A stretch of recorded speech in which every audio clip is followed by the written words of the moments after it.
ពីស្អីអាអូនស្ពងអ្វីបានជាស្រីឡងលែងក្នុងទ្រូងរៀមស្ទើរប្រេះរលួយរលែងប្រងតែក្តីស្នេហាអូនណាយសូមអូនមេត្តាប្រាប់រៀមរាឲ្យបានដឹងខអស់អប្រលឹងបងសូមថាសងឲ្យបងអស់សង្ស័យ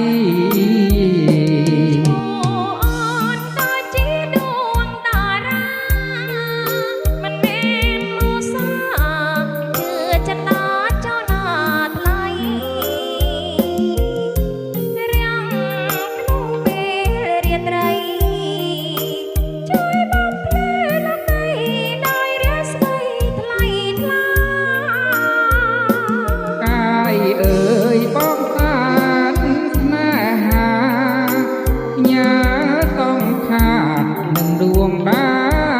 រាហើយមិនថ្មីទេបងអើយយើងជាកាយជាគូវាសនា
យើង